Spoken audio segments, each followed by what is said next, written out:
Hi. So we're back for a really fun ritual. I like this one a lot. It's called the Pleasure Palace ritual.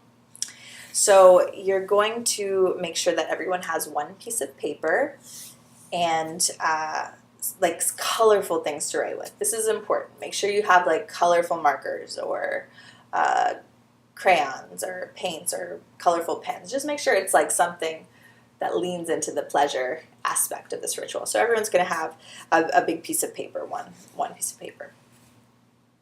And you're going to sit close enough to where your like kind of knees are touching here, if you're sitting in a circle. Okay? And you're going to have everyone close their eyes. And this is like word association game. So you're going to say, we're going to go around and you're just going to say one thing that brings you pleasure, right? So you'll start your circle and you'll just go ahead and start it and say, dark chocolate almonds. And then the next person will say sailing, and the next person will say yoga, and the next person will say breakfast with my child. The next person will say cozy sheets. The next person will say, on and on. So it'll be like a word association. So it's like go clockwise. Just make sure everyone says something. I would let it, depending upon how big your circle is, like let it go around a few times. 3 is like average, but if you are working with a really large circle, maybe twice. If you're working with a smaller circle, you could go around like 5 times. And so it's like go fast. If you notice that people are overthinking it, just be like, nope, first thing, word association game, pleasure, pleasure, pleasure, pleasure, pleasure, pleasure, pleasure, pleasure, pleasure, pleasure, pleasure, pleasure. All the pleasure. Okay? And then you'll say, once they've gone around, you go, okay, inhale and exhale. You're going to say, now look at your piece of paper and you want to draw like a palace, like a beautiful house. This is like, and some people are going to be good at drawing and some people it's going to look like mine. It's going to be like 5 years, they're going to look like a 5-year-old made it.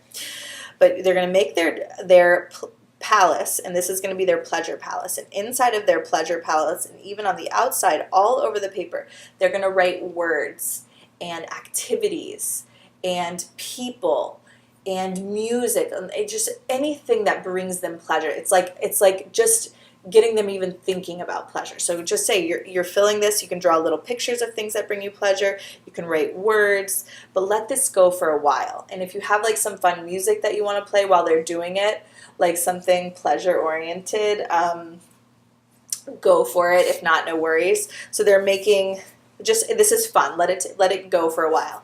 But the point, just so you know, is that you're getting them thinking. Like, we don't spend that much time thinking about pleasure, to be honest. We spend a lot of time shaming ourselves for wanting pleasure. So let them play. Pleasure, pleasure, pleasure. So they're thinking about everything that gives them pleasure. La-di-da. Let that go for a few minutes.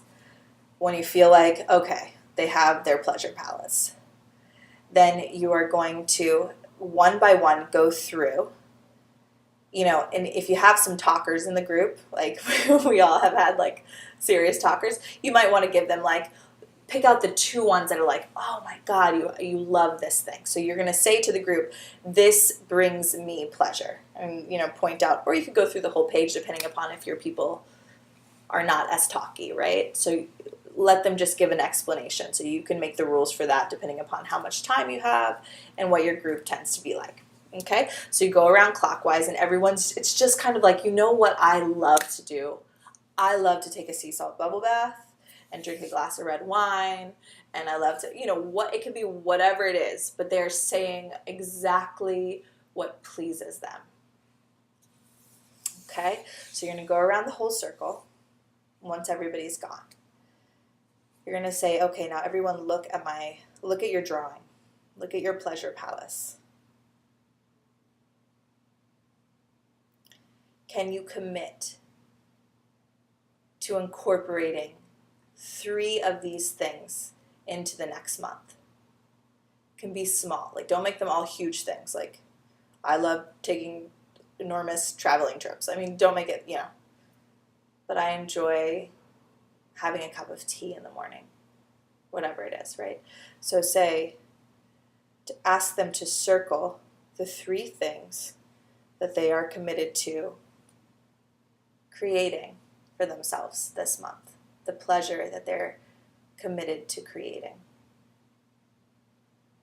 And then one by one, they say, this month I am committed to creating pleasure via morning time cup of tea, going to see my favorite music show, and masturbating, whatever it is.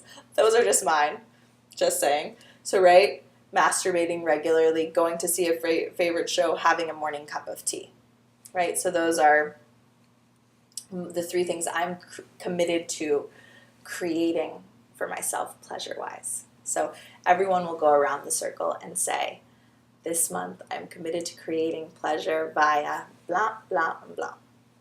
And we all support each other in that. And how fun is that? It's perfect.